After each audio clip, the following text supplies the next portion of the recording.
အောင်မြင်မှုလူတိုင်းလိုချင်ကြရပါတော့ဒါပေမဲ့တကယ်တမ်းကျတော့လူနည်းစုပဲအောင်မြင်ကြတယ်ဘာလို့လဲသူတို့မှများတခြားသူတွေမသိတဲ့ရုပ်ဝတ္ချက်ကြီးများရှိနေသလားပေါ့ကဲအဲ့ဒီရုပ်ဝတ္ချက်ဆိုတာဘာများဖြစ်မလဲဒီနေ့တူကြည့်လိုက်ကြရအောင်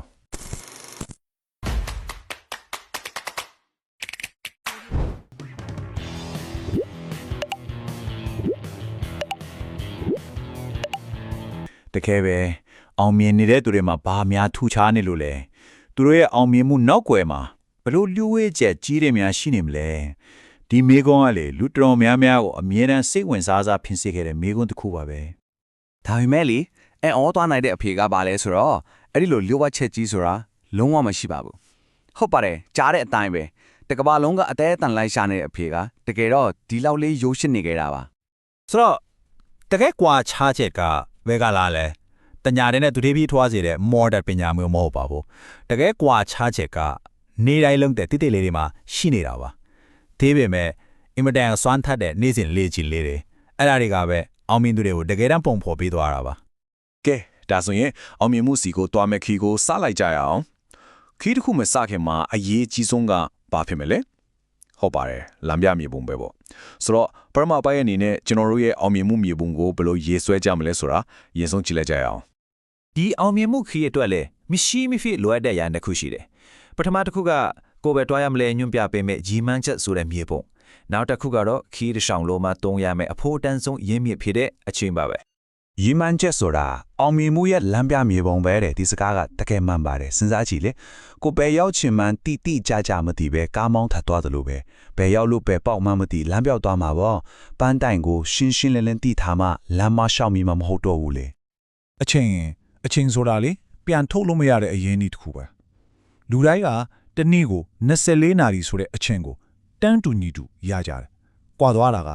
အဲ့ဒီအချင်းကိုဘယ်လိုတွန်းတယ်လဲဆိုတာပဲ။အောင်မြင်တဲ့သူတွေကအဲ့ဒီအချင်းကိုအချိုးမရှိတဲ့အရာတွေမှာဖြုံးမပစ်ပဲကို့တော့အတွက်တန်ဖိုးတက်လာစေမဲ့အရာတွေမှာပြန်ပြီးရင်းနှီးမြှုပ်နှံကြတယ်။ကဲမြေပုံလည်းရှိပြီအချင်းဆိုတဲ့အရင်းကြီးကိုဘယ်လိုတွန်းရမလဲဆိုတာလည်းသိပြီ။ဆိုတော့ခရစ်စဖောအစင်တင်ဖြစ်ပြီပေါ့။ဒါပေမဲ့လေ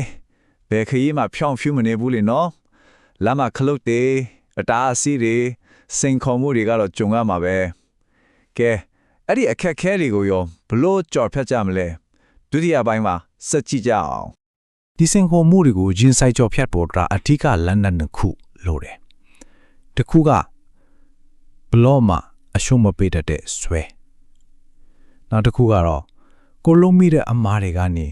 သင်ခန်းစာဖြန့်ယူတတ်တဲ့အတိညာဏ်ပါပဲဒီနှစ်ခုရှိရင်ဘလို့အခက်ခဲမဆိုရင်ဆိုင်နိုင်ပါတယ်အခက်ခဲနဲ့တွေ့တဲ့အခါလူတွေကနှမျိုးကွဲသွားတတ်တယ်တစ်မျိုးကတော်ပြီကွာမလုပ်တော့ဘူးဆိုပြီးလက်မြောက်အရှုံးပေးလိုက်တယ်နောက်တစ်မျိုးကတော့ဒါကိုဘလို့ကြော်ဖြတ်ရမလဲဆိုပြီးမီလန်ကိုဆက်ချတယ်အောင်မြင်မှုဆိုတဲ့ဆူလပ်ကအဲ့ဒီဒုတိယလူစားမျိုးအတွက်စောင့်နေတာပါအမလောက်မိမှာလူတိုင်းကြောက်ကြတယ်မဟုတ်လားလူကြတဲ့အချက်ကွဲမှာမျက်နာပူရမှဆိုရင်ကြတယ်ဒါပေမဲ့တစ်ချက်လောက်ပြန်စဉ်းစားကြည့်အောင်အမလောက်မိတာကတကယ်ပဲရှက်စရာကောင်းတဲ့ကိစ္စတစ်ခုလားလုံးဝမဟုတ်ပါဘူးအမားဆိုတာရှုံးလင်းသွားတာမဟုတ်ဘူးဒါကသင်ခန်းစာတစ်ခုပါနောက်တစ်ခါပိုကောင်းအောင်လုပ်ဖို့ခွင့်ရတစ်ခုပဲအမားတိုင်းကအောင်မြင်မှုစီကိုတက်သွားရမယ်လေကထိလို့ပါပဲအောင်မြင်တဲ့သူတွေကဒီချက်ကိုကောင်းကောင်းနားလဲတယ်ဒါကြောင့်သူတို့ကအမားလုံးမိနာကိုမကြောက်ဘူးကဲမြေပုံလည်းရှိပြီလန်ကအခက်အခဲလေးကိုကြော်ဖြတ်ဖို့လက်နဲ့လည်းရှိပြီဒါပေမဲ့ဒီလောက်ခရီးရှည်ကြီးကိုဆက်ရှောင်နိုင်ဖို့စွမ်းရင်လောင်စားလိုသေးတယ်လေကဲအဲ့ဒီလောင်စားကိုရောကျွန်တော်တို့ဘယ်ကနေရမှာလဲတကယ်တော့အဲ့ဒီစွမ်းရင်ကအဝေးကြီးမှာမဟုတ်ပါဘူးကိုယ့်ရဲ့အတွင်းစိတ်ထဲမှာပဲရှိနေတာအဲ့ဒါကတော့အကောင်းမင်းစိတ်ပါပဲဒါကလေဘယ်တော့မှကုံသွားတဲ့မရှိရဲ့အကောင်းဆုံးလောင်စာတစ်မျိုးပဲအကောင်းမင်းစိတ်ရှိတဲ့အခါအရာကိုမြင်တဲ့ပုံစံကပြောင်းသွားတယ်ဥပမာမူးရွာတာကိုပဲကြည့်တချို့ကစိတ်ညစ်စရာလို့မြင်တယ်အကောင်းမြင်တဲ့သူကတော့အပင်နေအတွက်ကောင်းတာပေါ့လို့မြင်တယ်အဲ့ဒီလိုပဲအခက်အခဲတွေကိုပြဿနာလို့မမြင်တော့ပဲကိုပိုတိုးတက်အောင်လုပ်ဖို့ရလာတဲ့အခွင့်အရေးတစ်ခုလို့မြင်လာမှာပါကဲအခုဆိုရင်ကျွန်တော်တို့ရဲ့အောင်မြင်မှုခရီးစဉ်ကအဆုံးသတ်ပိုင်းကိုရောက်လာပါပြီဒီတော့အဓိကမှတ်သားသွားရမှာကဘာလဲ အောင်မြင်မှုဆိုတာတောင်ထိပ်တစ်ခုကိုရောက်သွားပြီးအလံစိုက်လိုက်တာနဲ့ပြီးသွားတဲ့ကိစ္စမျိုးမဟုတ်ပါဘူးတကယ်တော့ဒါကနေ့စဉ်နဲ့များရှောက်လန်းနေရတဲ့ခရီးတစ်ခုပါပဲ မှန်ပါတယ်အောင်မြင်မှုဆိုတာတရက်တက်နဲ့ရလာတာမျိုးမဟုတ်ဘူးဒါကမီတာတရာအပြေးပလန်ပွဲလိုမျိုးခါတိုက်ပြီးပြေးရတာမဟုတ်ဘူးမာရသွန်ပြေးပွဲလိုမျိုးတဖြည်းဖြည်းနဲ့မရက်မနာဆက်ပြီးပြေးနေရတာပါအရေးကြီးဆုံးကဆက်ပြေးနေမှာပဲ အောင်မြင်မှုဆိုတဲ့ခါးနိုင်တဲ့တက်အင်ကြီးတစ်လုံးကိုစဉ်းစားကြည့်ပါအဲ့ဒီတက်အင်ကြီးကကြီးမားတဲ့ကြောက်တုံးကြီးတွန်းတီးနဲ့စောက်ထားတာမဟုတ်ဘူးနေတိုင်းဆူထားတဲ့အလေးချင်းကောင်ဆိုတဲ့အုတ်တစ်ချက်စီနဲ့တိဆောက်ထားတာပါ